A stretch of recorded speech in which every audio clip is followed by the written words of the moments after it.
Okay, ચાલો દોસ્તો, Hariom. Next lecture આપણે લોકો ભણીએ છીએ વિદ્યુત વિભાજન માટેના ફેરાડેના નિયમો. માઇકલ ફેરાડે બે નિયમો આપેલા છે. વિદ્યુત વિભાજનના નિયમો.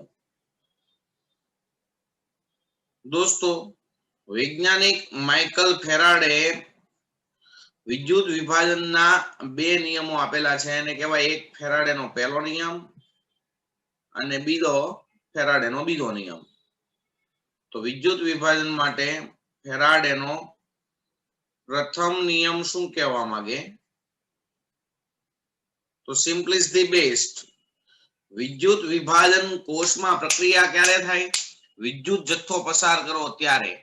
જેટલો વિદ્યુત જથ્થો વધુ પસાર કરશો એટલી વધુ પ્રક્રિયા થાય ને એટલી વધુ નિપજ મળશે.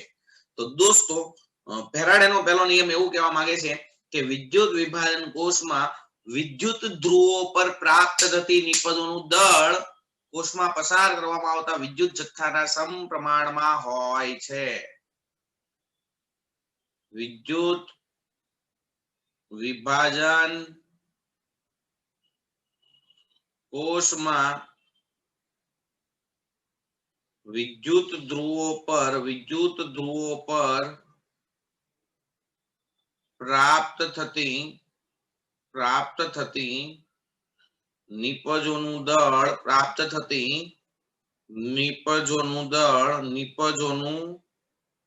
દળ એમાંથી પસાર કરવામાં આવતા વિદ્યુત જથ્થાના સમપ્રમાણમાં હોય છે.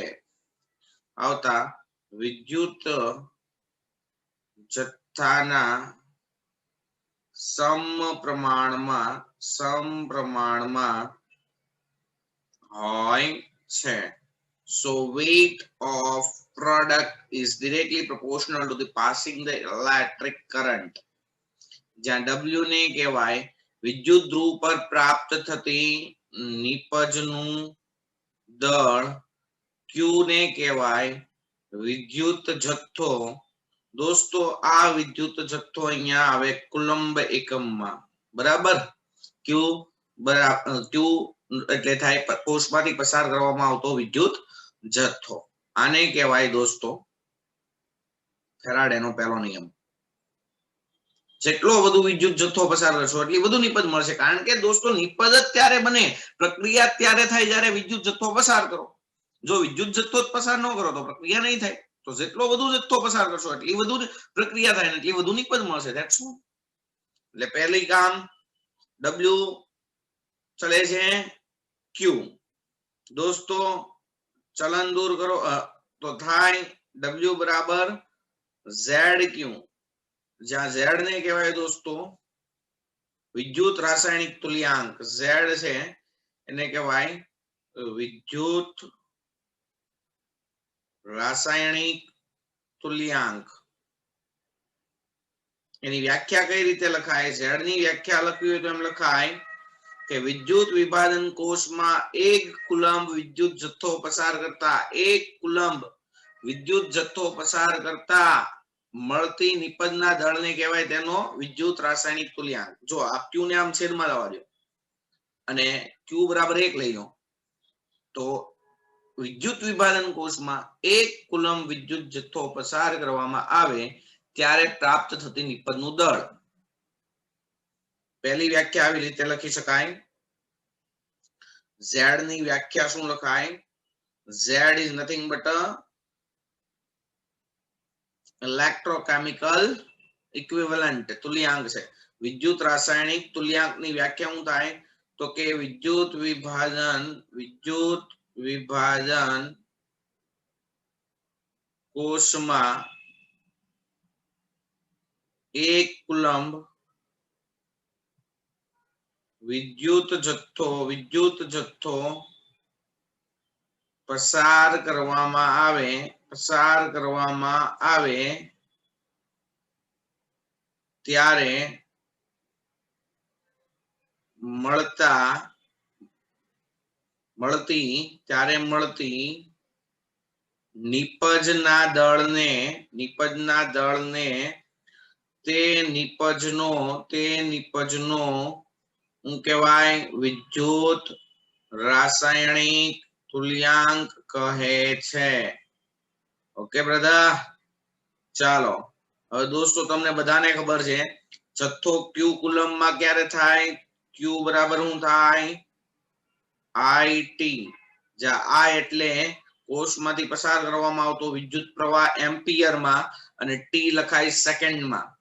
બરાબર છે? I એટલે કોષમાંથી પસાર કરવામાં આવતો વિદ્યુત પ્રવાહનો એકમ છે એમ્પિયર.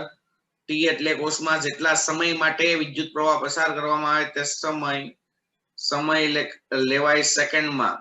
તો દોસ્તો કોઈ વિદ્યુત વિભાજન કોષમાં 1 સેકન્ડ સુધી 1 એમ્પિયર નો વિદ્યુત પ્રવાહ પસાર કરવામાં આવે તો 1 કુલંબ વિદ્યુત જથ્થો પસાર કર્યો કહેવાય. એટલે 1 એમ્પિયર ઇન્ટુ સેકન્ડ બરાબર 1 કુલંબ થાય. કુલંબ ને C સંજ્ઞા વડે દર્શાવાય. ઓકે, તો હું એમ કહી શકું કુલંબ ની વ્યાખ્યા લખવી હોય તો આવી રીતે લખાય: વિદ્યુત વિભાજન કોષમાં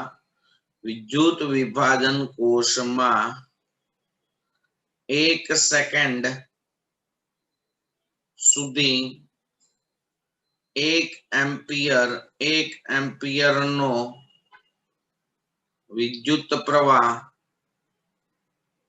પસાર કરવામાં આવે વિદ્યુત વિભાજન કોષમાં 1 સેકન્ડ સુધી 1 એમ્પિયર નો વિદ્યુત પ્રવાહ પસાર કરવામાં આવે તો તેમાં 1 કુલંબ વિદ્યુત જથ્થો પસાર કર્યો કહેવાય. ઓકે, ચલો તો W is equal to ZQ એ તો વિદ્યુત વિભાજન માટે ફેરાડેનો પહેલો નિયમ. સૂત્ર બની જાય W is equal to Z, Q ની બદલે થઈ ગયું IT. W is equal to ZIT. Any problem beta? No sir. Okay. એમ ચોરસ નથી થતું. રેડી. આ થઈ ગયો ફેરાડેનો પહેલો નિયમ. ઓકે, ફેરાડેનો પહેલો નિયમ શું કહેવા માંગે? વિદ્યુત વિભાજન કોષમાં જેટલો વધુ વિદ્યુત જથ્થો પસાર કરો એટલી વધુ નિપજ મળે. That's all.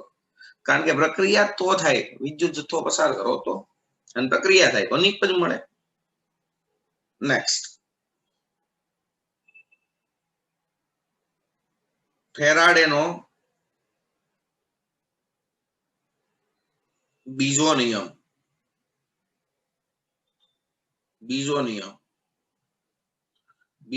એવું કહેવા માંગે છે કે જુદા જુદા વિદ્યુત વિભાજન કોષોને શ્રેણીમાં જોડી એક સરખો વિદ્યુત જથ્થો પસાર કરવામાં આવે. કોઈ પણ બે કોષને શ્રેણીમાં જોડો તો એક જ લાઈન તમે આપેલી છે. પહેલા કોષમાંથી જેટલો પ્રવાહ પસાર થાય એટલો જ બીજા કોષમાંથી થાય. સિમ્પલ વસ્તુ છે, કારણ કે તમે લાઈન જ એક આપી છે. બે અલગ અલગ લાઈન આપી હોત આમ તો અહીંયાથી પ્રવાહ પસાર કરે તો એક આ લાઈનમાં જાત ને આ એક બીજી લાઈનમાં જાત, બે માં હરખોઈ જાય તો અલગ અલગ જાય. પણ અહીંયા એક કોષ હોય ને બીજો અહીંયા હોય, પ્રવાહ તમે અહીંયાથી પસાર કરો તો પહેલામાંથી જેટલો નીકળશે એટલો જ બીજામાં જાય.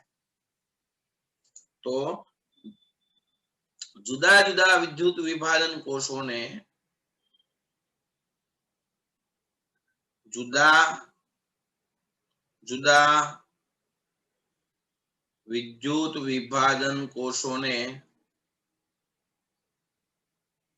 એકબીજા સાથે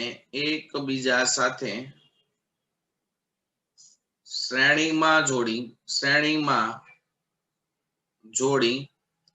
જોડી એમ લખવું હોય પછી તમે એમ ન લખો તો ચાલે, એક સરખો વિદ્યુત પ્રવાહ. કારણ કે શ્રેણીમાં હોય એટલે એક સરખો વિદ્યુત જથ્થો પસાર થાય. જુદા જુદા વિદ્યુત વિભાજન કોષોને એકબીજા સાથે શ્રેણીમાં જોડીને એક સરખો વિદ્યુત જથ્થો પસાર કરવામાં આવે તો વિદ્યુત ધ્રુવો પર પ્રાપ્ત થતી નિપજોનું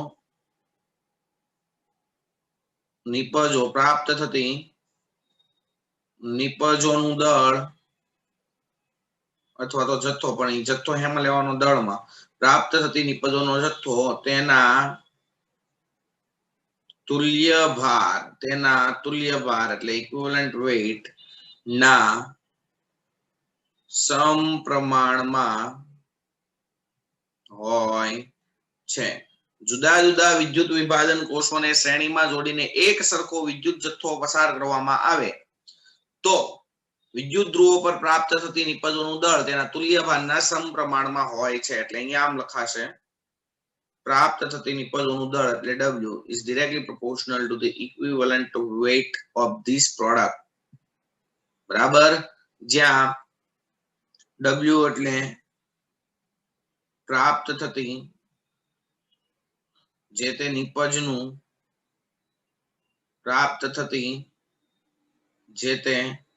નિપજનું દળ અને ઇક્વિવેલન્ટ વેઇટ એટલે જે નિપજની વાત કરતા હોય તે નિપજનો તુલ્ય ભાર. પણ આ સૂત્ર ક્યારે, આ સંબંધ ક્યારે? તો passing the electric current remain constant એટલે વિદ્યુત જથ્થો કેવો હોય ત્યારે? અચળ હોય ત્યારે. વિદ્યુત જથ્થો અચળ હોય ત્યારે આ સંબંધ લાગે. દોસ્તો અહીંયા આવું સૂત્ર લખાય, જુદા જુદા વિદ્યુત વિભાજન કોષ હોય તો એક વિદ્યુત ધ્રુવ પર પ્રાપ્ત થતી નિપજનું દળ W1, બીજા વિદ્યુત ધ્રુવ પર પ્રાપ્ત થતી નિપજનું દળ W2 હોય તો તે આમ લખાય સમપ્રમાણમાં છે એટલે equivalent weight of product 1 divided upon equivalent weight of product 2. હમણાં આપણે આના દાખલા ગણશું. આ પણ ઇમ્પોર્ટન્ટ છે. આના દાખલા 2-3 રીતે તમે લોકો ગણી શકો. બોલો, એટલામાં કોઈને કઈ પ્રોબ્લેમ? ફોર એક્ઝામ્પલ અહીંયા તમે 3 પાત્ર લીધા છે. એક પાત્ર છે, આ બીજું પાત્ર છે, ના ત્રીજું પાત્ર છે. આમાં નાખ્યું પિગલિત NaCl નું દ્રાવણ. હવે મારે પિગલિત ન લખવું હોય તો હું લિક્વિડ લખી નાખીશ. આમાં નાખ્યું MgCl2 નું પિગલિત એટલે લિક્વિડ. જોજો એક્વિયસ નહીં, એક્વિયસ હોય તો પાણી હોય અંદર. અને આમાં પિગલિત LCl3 છે. ઓકે, હવે અહીંયા બે વિદ્યુત ધ્રુવ છે, અહીંયા બે વિદ્યુત ધ્રુવ છે.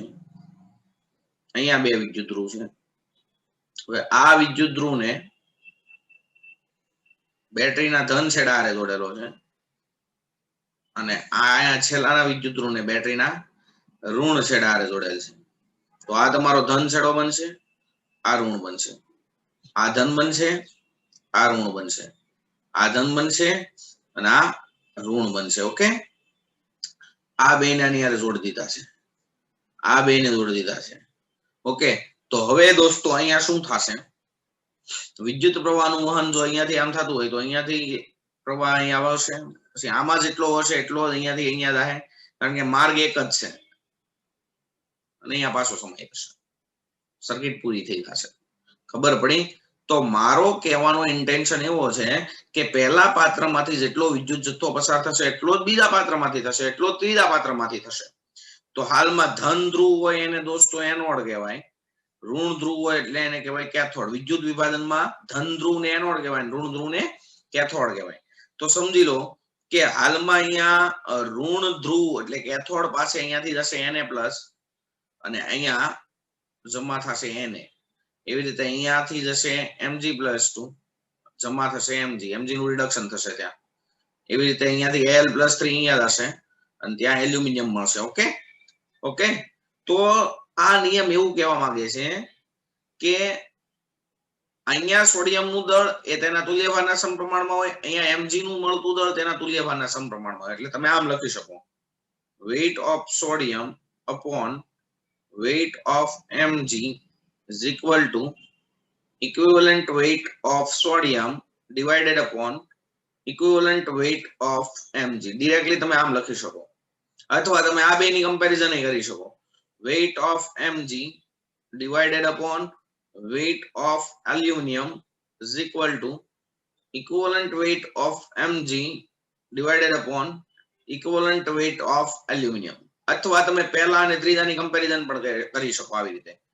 weight of sodium divided upon weight of aluminum is equal to equivalent weight of Na divided upon equivalent weight of aluminum. તો કોઈ પણ એક વિદ્યુત ધ્રુવ પર મળતી નિપજનું દળ ખબર હોય તો બીજા વિદ્યુત ધ્રુવ પર કેટલી નિપજ મળે એ નક્કી કરી શકો તમે. તમને એમ કીધું હોય કે NaCl અને MgCl2 ના પીગલિત દ્રાવણનું વિદ્યુત વિભાજન દરમિયાન તેને શ્રેણીમાં જોડવામાં આવે તો 23 ગ્રામ સોડિયમ મળે, તો બીજા વિદ્યુત ધ્રુવ પર Mg કેટલા ગ્રામ મળે? તો ડાયરેક્ટલી તમે આ સૂત્ર દ્વારા સીધો જવાબ મેળવી શકો. ઓકે, એવી રીતે ગમે એની કમ્પેરિઝન પૂછે, તમારે આ કન્સેપ્ટને ધ્યાનમાં રાખવાનું, ગમે એની પૂછે. એની પ્રોબ્લેમ? પછી આપણે દાખલા લઈએ એટલે હમણાં અંદાજ આવી જશે શું કરવાનું એમ. ચાલો, અને ત્યારબાદ તમારે એક સૂત્ર યાદ રાખવાનું છે દોસ્તો, મોસ્ટ ઇમ્પોર્ટન્ટ સૂત્ર છે. Equivalent weight is equal to Fz થાય. Equivalent weight is equal to શું થાય? Fz.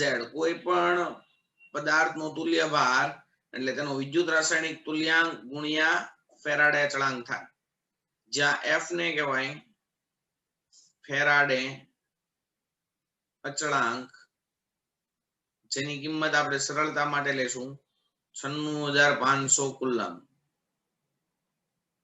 બરાબર છે. તો વિદ્યુત રાસાયણિક તુલ્યાંક તમારે કોઈ પણ પદાર્થનો ગણવો હોય તો કોઈ પણ પદાર્થનો વિદ્યુત રાસાયણિક તુલ્યાંક નું મૂલ્ય તે પદાર્થના તુલ્ય ભાર છેદમાં ફેરાડે અચળાંક, એટલે તે પદાર્થનો તુલ્ય ભાર છેદમાં શું કરવાનું? 96,500. એટલે તમને જે તે પદાર્થનો શું મળે?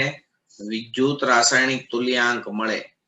સમજી લો કે એક્ઝામમાં ઘણી વખત આવા ક્વેશ્ચન પૂછાઈ જાય સીધા. તમને એમ કે સિલ્વર નો વિદ્યુત રાસાયણિક તુલ્યાંક જણાવો, Ag નો વિદ્યુત રાસાયણિક તુલ્યાંક જણાવો. બીજું કાંઈ ન હોય દોસ્તો, બીજું કાંઈ એટલે કાંઈ નહીં, એટલું જ આપ્યું હોય તો તમારા લોકોને યાદ રાખવાનું ભાઈ, વિદ્યુત રાસાયણિક તુલ્યાંક એટલે શું થાય? જે તે પદાર્થનો તુલ્યભાર છેદમાં 96,500. એટલે તમારો જવાબ આવશે અહીંયા 108 ના છેદમાં 96,500, જે તે આવે અહીંયા મૂકી દો. પડી ખબર?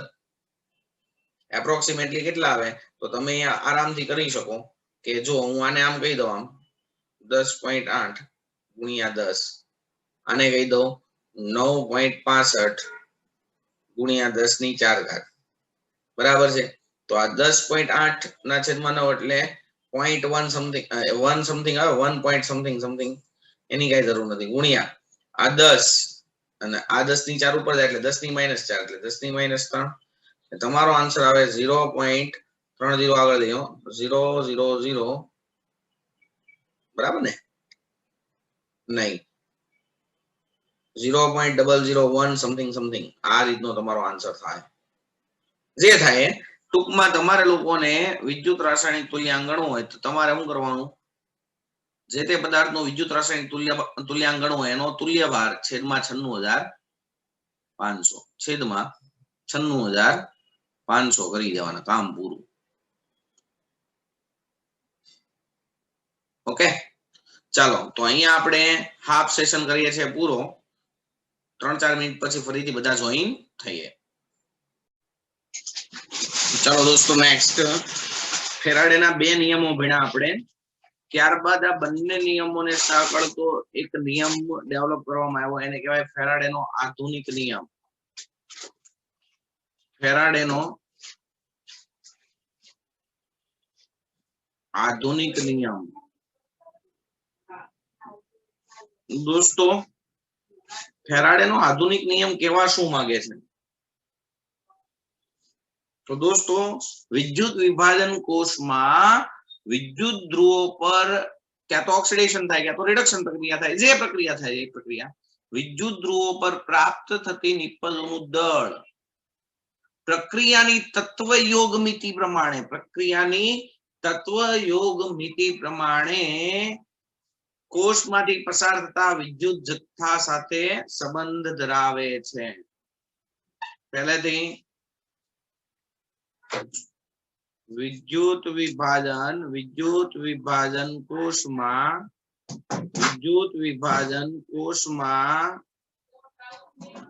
વિદ્યુત ધ્રુવો પર પ્રાપ્ત થતી નિપજોનું દળ કોષમાંથી પસાર થતા વિદ્યુત જથ્થા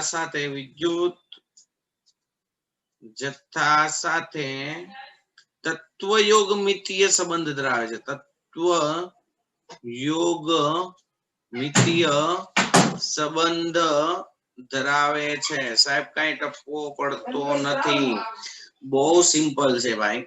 સમજી લો કે પેલા 3 પાત્ર હતા, એમાં એને પ્લસ લિક્વિડ 1 ઇલેક્ટ્રોન મેળવે તો કેથોડ ઉપર સોડિયમ ધાતુ મળે, બરાબર છે.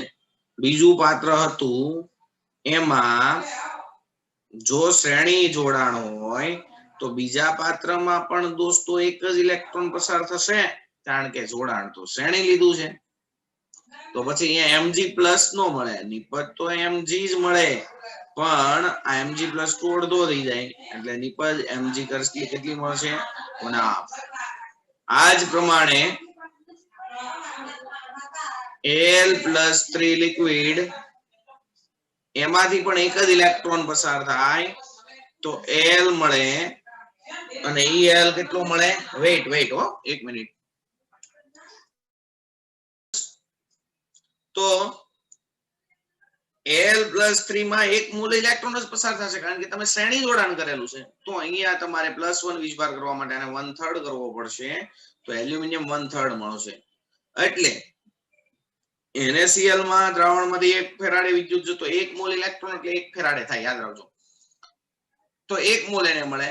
Mg+2 ના દ્રાવણમાંથી 1 ફેરાડે વિદ્યુત જથ્થો પસાર થાય તો અડધો મોલ Mg મળે, અને Al+3 માંથી 1 ફેરાડે વિદ્યુત જથ્થો પસાર થાય તો 1/3 Al મળે. પણ જો તમારે ત્રણેય 1 મોલ જોતા હોય તો Na+ વાળા દ્રાવણમાં તમારે 1 ફેરાડે વિદ્યુત જથ્થો પસાર કરવો પડે. Mg+2 વાળા દ્રાવણમાં તમારે 2 ફેરાડે જથ્થો પસાર કરો તો 1 મોલ Mg મળે, અને Al+3 ધરાવતા દ્રાવણમાં તમે લોકો 3 ફેરાડે એટલે કે 3 મોલ ઇલેક્ટ્રોન પસાર કરો તો 1 મોલ એલ્યુમિનિયમ મળે. એટલે આ તમે તત્વયોગ મિતિ કરી કહેવાય કે Al+3 ના દ્રાવણમાં 3 ફેરાડે વિદ્યુત જથ્થો પસાર કરો તો 1 મોલ એલ્યુમિનિયમ મળે. તો 5 ફેરાડે વિદ્યુત જથ્થો પસાર કરો તો કેટલો? તો આવી રીતે તમે તત્વયોગ મિતિ કરી શકો. તો વિદ્યુત ધ્રુવો પર પ્રાપ્ત થતી નિપજોનું દળ પસાર થતા વિદ્યુત જથ્થા સાથે તત્વયોગમિતીય સંબંધ ધરાવે છે. એટલે તમે આ ત્રિરાશિ મૂકી શકો કે ભાઈ આલો Al+3 નું દ્રાવણ હોય, Al+3 અથવા તો AlCl3 નું પીગળિત દ્રાવણ હોય, એમાં 50 ફેરાડે વિદ્યુત જથ્થો પસાર કરવામાં આવે તો એલ્યુમિનિયમ કેટલો મળે? તો સિમ્પલ 3 ફેરાડે કર્યો હોય તો 1 મોલ, તો 50 છે કેટલા? આવી રીતે તત્વયોગમિતિ કરી દેવાની ભાઈ. સમજાય છે? હા સર. ચલો હવે 1 ફેરાડે એટલે થાય 1 મોલ ઇલેક્ટ્રોન. 1 મોલ ઇલેક્ટ્રોન એટલે થાય 6.022 ગુણ્યા 1023 ઘાત ઇલેક્ટ્રોન. 1 ઇલેક્ટ્રોનનો વીજભાર થાય 1.6022 into 10⁻⁻19 કુલમ. તો એટલા ઇલેક્ટ્રોન 1 ફેરાડે પરનો વીજભાર કેટલો? તો કે 6.022 ગુણ્યા 10⁻23 ગુણ્યા 1.6022 ગુણ્યા 10 ની -19 ઘાત સાદુરૂપ આપશો તો એપ્રોક્સિમેટલી તમને મળશે 96,486 કુલમ અથવા 87 કુલમ જે હોય. આને આપણે સરળતા માટે લઈશું 96,500 કુલમ. એટલે તમારે લોકોને ખાસ યાદ રાખવાનું 1 ફેરાડે વિદ્યુત જથ્થો એટલે કેટલો વિદ્યુત જથ્થો થાય ભાઈ? 96,500 કુલમ. 1 ફેરાડે વિદ્યુત જથ્થો એટલે કેટલા કુલમ થાય ભાઈ? 96,500 કુલમ. ઓકે, ચલો હવે દોસ્તો કેટલાક આપણે એમસીક્યુ સોલ્વ કરીએ. આ જે કન્સેપ્ટ હતા અત્યાર સુધીના એમાંથી કેવા પ્રકારના એમસીક્યુ પૂછાયેલા છે. ગઈકાલે એક સવાલ કરાવ્યો તો એમાંથી જો આ પહેલો પ્રશ્ન હું તમને કરાવું છું. PMT pre medical test 1992. આ પીએમટી ના ક્વેશ્ચન છે એ તમારે નીટ જ સમજવાનું એક પ્રકારની. ચલો તો એક તમને પ્રશ્ન એવો હતો, મંદ સલ્ફ્યુરિક એસિડ નું પ્લેટિનમના વિદ્યુત ધ્રુવો વડે વિદ્યુત વિભાજન કરવામાં આવે. મંદ સલ્ફ્યુરિક એસિડ નું પ્લેટિનમના વિદ્યુત ધ્રુવો વડે વિદ્યુત વિભાજન કરતા એનોડ પર કઈ નિપજ મળે? દોસ્તો તમને લોકોને શીખવાડ્યું હતું ગઈકાલે. Option A H2, option B O2, option C hydrogen sulphide H2S અને ઓપ્શન ડી સલ્ફર ડાયોક્સાઇડ એટલે કે SO2. તો મારા વાલા વિદ્યાર્થી મિત્રો તમને લોકોને શીખવાડ્યું હતું, યાદ કરો. તમારે શું કરવાનું? આવું પાત્ર બનાવવાનું. આમાં છે H+, SO4 -2 અને પાણી મંદ છે ને. હવે એક હોય એનોડ, એક હોય કેથોડ. ચલો તો તમારે ક્યાંની પ્રક્રિયા લેવાની છે? એનોડ પર. એનોડ પર એટલે એનોડ કેવો ધ્રુવ હોય? ધન ધ્રુવ. ધન ધ્રુવ પાસે કોણ જાહે અત્યારે? તો કે કોણ જાહે? H2O અને SO4 -2. હા, SO4 -2 અને H2O. પણ દોસ્તો દ્રાવણ કેવું છે? મંદ દ્રાવણ. Yes, very good. મંદ દ્રાવણ હોય તો સાહેબે હું કીધું તું? ઓક્સિડેશન કોનું થાય?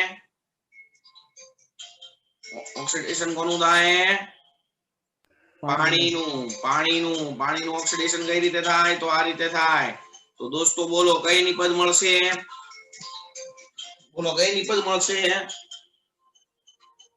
Okay, very good.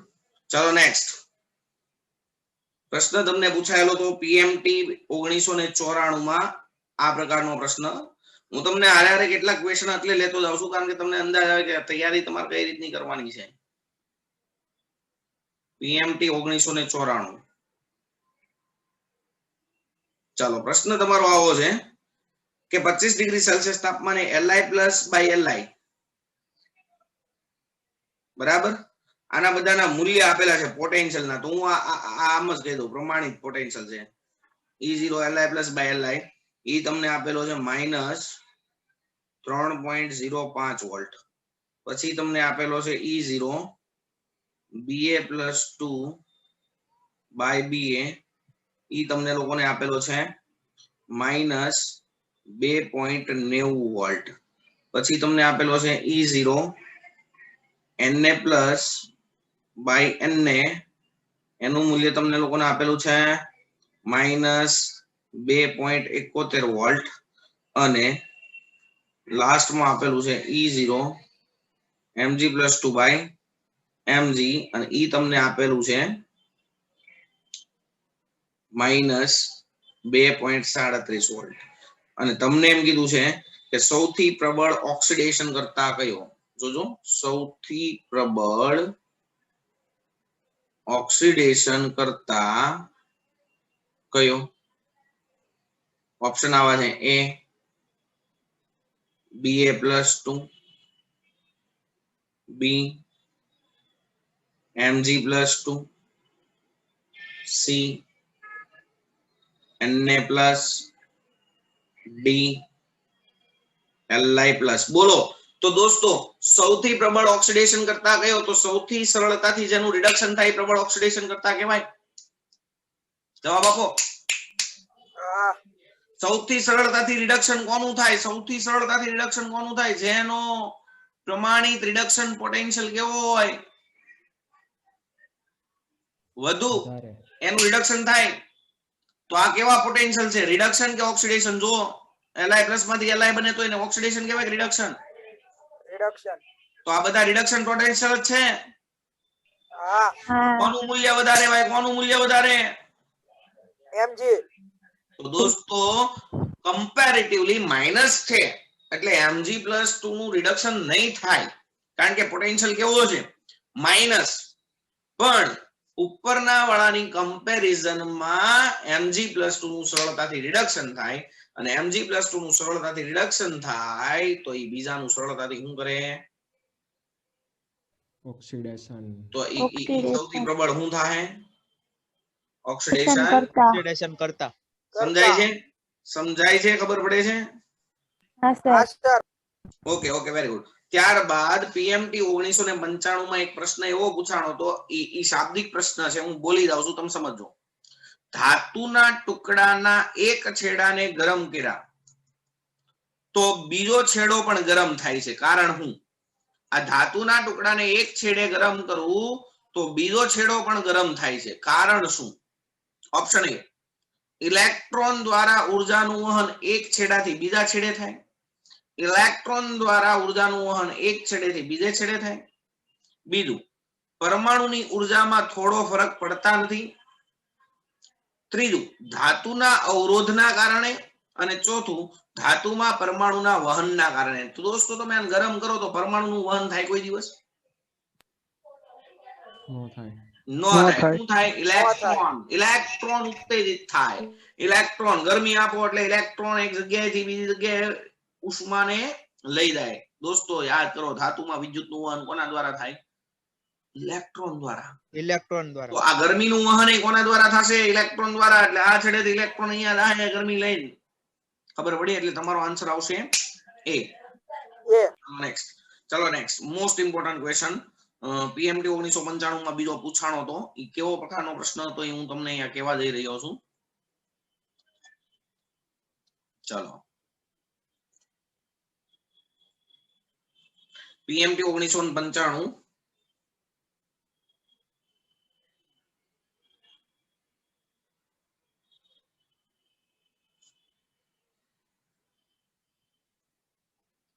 ચાલે.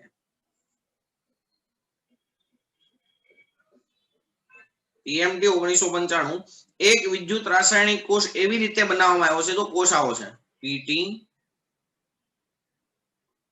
H2 એક બાર HCl 0.1 મોલર ક્ષાર સેતુ, પછી CH3COOH 0.1 મોલર, પછી H2 એક બાર, પછી PT આવી રીતનો છે. અને એમ કીધું છે આ કોષનો EMF શૂન્ય થઈ શકે નહીં. આ કોષનો EMF શૂન્ય થઈ શકે નહીં. બરાબર છે? કારણ કે ચલો ઓપ્શન આપું છું. બંને વિભાગોમાં અલગ અલગ એસિડ નો ઉપયોગ છે. બંને વિભાગોમાં અલગ અલગ એસિડ છે. ઓપ્શન બી, EMF નો આધાર એસિડ ની મોલારિટી ઉપર રહેલો છે. EMF નો આધાર એસિડ ની મોલારિટી પર રહેલો છે. ત્રીજી વાત, તાપમાન અચળ છે. તાપમાન અચળ છે. અને ચોથી વાત, 0.1 મોલર HCl અને 0.1 મોલર એસિટિક એસિડ ની pH સમાન ન હોય ઓકે તો દોસ્તો ઉપરના કોષ માટે તમે સૂત્ર તો આવું જ મારવાના છો E cell is equal to E0 cell minus 0.059 upon n અહીંયા લખશો log પછી અહીંયા લખો એનોડના આયનની સાંદ્રતા એનોડના આયનની સાંદ્રતા જનરલી આપણે લખતા હોય અને નીચે લખતા હોય કેથોડના આયનની સાંદ્રતા તો દોસ્તો હાલમાં ડાબી બાજુ પ્રમાણિત હાઇડ્રોજન વિદ્યુત ધ્રુવ છે જમણી બાજુ પ્રમાણિત હાઇડ્રોજન વિદ્યુત ધ્રુવ છે એટલે E0 સેલ કેવો થાય 0 આ એક પ્રકારનો કેવો કોષ છે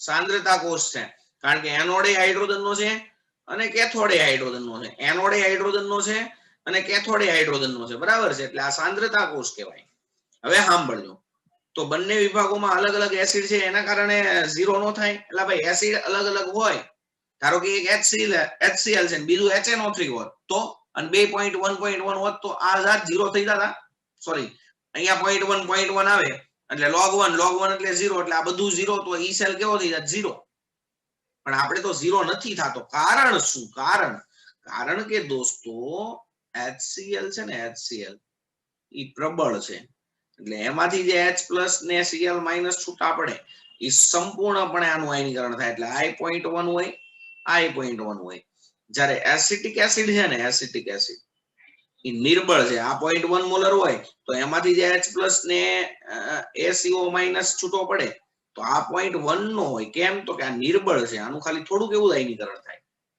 એટલે અહીંયા H+ વધારે હશે અહીંયા H+ ઓછા હશે જેના H+ વધારે વધુ એસિડિક એની pH ઓછી જેના H+ ઓછા એ ઓછો એસિડિક એની pH વધારે તો દોસ્તો તમે રાઈટ આન્સર લખી શકો D પડી ખબર હા સર પડે તો છે ને હા સર ચાલો નેક્સ્ટ 1996 PMT 1996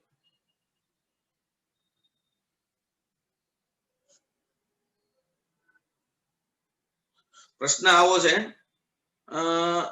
આપેલી અર્ધકોષ પ્રક્રિયાના રિડક્શન પોટેન્શિયલ આપેલા છે ખાલી કીધું છે રિડક્શન પોટેન્શિયલ પણ તમારે તો દોસ્તો પ્રક્રિયા જોવાની હો Zn gives Zn +2 ઇલેક્ટ્રોન આ પ્રક્રિયાનો પોટેન્શિયલ આપેલો છે તમને લોકોને +0.76 વોલ્ટ બરાબર બીજી પ્રક્રિયા આપી છે Fe +2 ઇલેક્ટ્રોન અટવાડે તમને રિડક્શન પોટેન્શિયલ નામ આપે પણ પ્રક્રિયા તો બે કઈ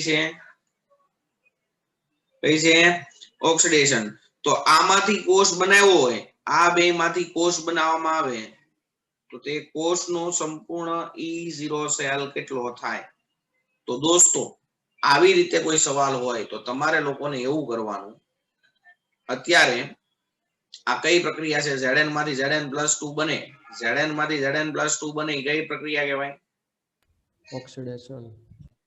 ઓક્સિડેશન Fe માંથી Fe+2 બને ઈ કઈ પ્રક્રિયા કહેવાય ઓક્સિડેશન તો આ જે તમને પોટેન્શિયલ આપ્યા છે ઈ કયા પોટેન્શિયલ આપેલા છે ઓક્સિડેશન હા તો જેવી રીતે જેનો રિડક્શન પોટેન્શિયલ વધુ હોય એનું રિડક્શન થાય એવી રીતે જેનો ઓક્સિડેશન પોટેન્શિયલ વધુ એનું શું થાય ઓક્સિડેશન યસ તો કોનું ઓક્સિડેશન પોટેન્શિયલ વધારે છે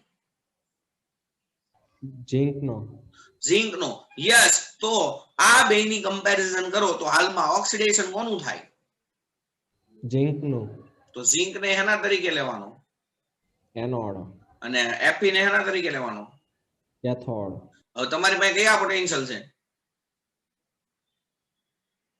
ઓક્સિડેશન પોટેન્શિયલ તો તમે ઓક્સિડેશન પોટેન્શિયલ ના આધારે શું લખશો રિડક્શન પોટેન્શિયલ ના આધારે તમે આવું લખો E0 સેલ બરાબર reduction potential of cathode minus reduction potential of anode આમ લખો ને તો ઓક્સિડેશન પોટેન્શિયલ એટલે ઊંધું થઈ જાય તો તમે શું કરશો oxidation potential of anode minus oxidation potential of cathode. બોલો એનોડ હેનો છે?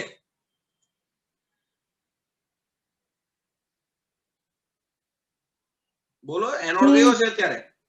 ઝિંક. તો એનો ઓક્સિડેશન પોટેન્શિયલ લેવાનો પહેલા. માઇનસ કેથોડ હેનો છે? Fe નો. એનો એ કયો પોટેન્શિયલ લેવાનો? ઓક્સિડેશન. બોલો 0.76 માંથી 0.44 બાદ કરો ભાઈ. 0.32. Yes, your answer is 0.32 volt. તમને 4 ઓપ્શન આપેલા છે, એમાં એક આન્સર આ છે. એક આપ્યો છે -0.32 વોલ્ટ, બીજો આપ્યો છે +1.20 વોલ્ટ, ત્રીજો આપ્યો છે -1.20 વોલ્ટ અને ચોથો આપેલો છે +0.32 વોલ્ટ. તો દોસ્તો તમારા લોકોને પ્લસ લખવાનો થશે, બરાબર. થોડી કે ભૂલ કરશો એટલે આખો જવાબ ચેન્જ થઈ જશે. આશા રાખું છું બધાને ખબર પડી હશે.